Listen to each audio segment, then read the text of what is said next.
Assalamualaikum warahmatullahi wabarakatuh. Selamat pagi.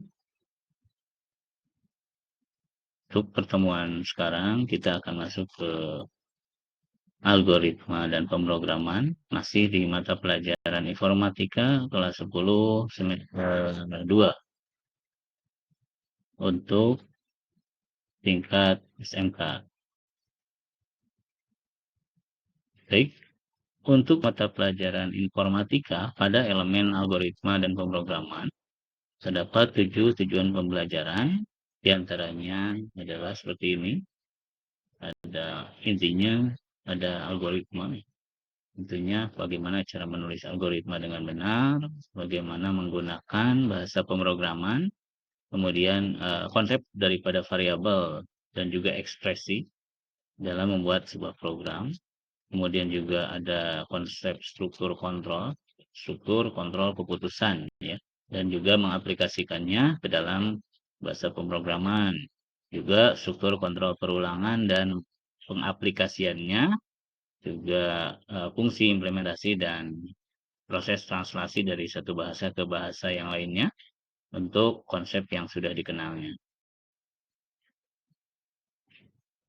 Baik, pada mata pelajaran algoritma dan pemrograman, tentunya di sini untuk algoritmanya sendiri, siswa diharapkan bisa memahami bagaimana untuk menuliskan algoritma menggunakan diagram alir dan juga pseudocode.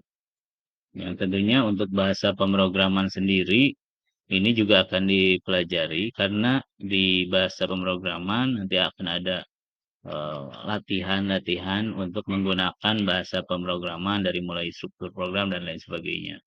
Adapun untuk eh, yang akan disampaikan di video hari ini yaitu untuk pemahaman tentang algoritma sendiri, kemudian bagaimana cara menulis algoritma dan juga bagaimana membuat algoritmanya. Ya. Untuk algoritma sendiri, yaitu suatu kumpulan instruksi terstruktur dan terbatas yang dapat diimplementasikan dalam bentuk program komputer untuk menyelesaikan suatu permasalahan komputasi tertentu. Nah, di sini disebutkan bahwa untuk menyelesaikan masalah yang terjadi, yang ada di dunia ini, kemudian dari permasalahan tersebut kita buatkan menjadi bentuk penyelesaiannya dengan menggunakan komputasi ya, atau dengan menggunakan aplikasi komputer. Untuk penulisan algoritma sendiri, terdapat 3 cara. Yang pertama adalah dengan algoritma deskriptif atau dengan natural, ya. Kemudian ada juga penulisan dengan menggunakan desain gambar atau dengan menggunakan flowchart, ya. Kemudian juga dengan menggunakan pseudocode. Ya, seperti ini. Di sini ada contoh untuk deskriptif atau natural, kemudian penulisan menggunakan flowchart ataupun diagram alir dan juga menggunakan pseudocode. Untuk algoritma deskriptif atau natural, ya, sebagai contoh, di sini kita akan mulai dengan suatu permasalahan, yaitu masalahnya adalah bagaimana menuliskan atau bagaimana menghitung luas persegi panjang. Dari kasus menghitung luas persegi panjang ini, kemudian kita tuangkan ke dalam sebuah kata-kata atau tulisan dari mulai yang pertama adalah kita mulai, kemudian yang kedua kita akan masukkan, kita akan deklarasikan panjangnya ya, panjangnya, kemudian yang ketiganya kita masukkan lebarnya, kemudian yang keempatnya baru kita masukkan rumusnya, luas, yaitu hasil daripada panjang dikali dengan lebar. Kemudian yang kelimanya adalah menampilkan luas. Untuk menampilkan luas. Kemudian yang terakhir adalah selesai. Nah, ini sebagai contoh penulisan algoritma dengan deskriptif. Kemudian untuk penulisan algoritma dengan menggunakan flowchart, yaitu dengan menggunakan diagram alir, ada beberapa simbol yang bisa digunakan pada algoritma flowchart. Ya, yang pertama ada garis alir. Ya, ini sebagai garis alir yang mana petunjuk sebagai petunjuk arah dari mulai atas sampai ke bawah.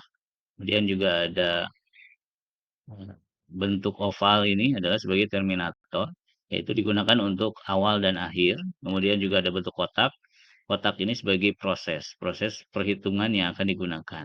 Kemudian ada simbol layangan, yaitu berupa keputusan, itu untuk mendapatkan hasil benar ataupun tidak, iya ataupun tidak. Kemudian ada simbol jajaran genjang, ini sebagai inputan dan juga output dan, ada subprogram. Kemudian juga ada bulat, ini sebagai penghubung ketika ada penghubung halaman ketika tidak muat, tapi masih di satu halaman, maka dengan menggunakan penghubung bulat dan penghubung antar halaman seperti ini untuk ke halaman yang lainnya. Sebagai contoh algoritma flowchart, yang dituliskan untuk, kasus luas, menghitung luasnya. Nah ini juga sama. Nah ini penggunaannya seperti ini. Kemudian lanjut ke algoritma dengan menggunakan pseudocode, yaitu ada beberapa untuk, penulisan pseudocode. Pseudocode yaitu penulisan algoritma yang mirip dengan bahasa pemrograman.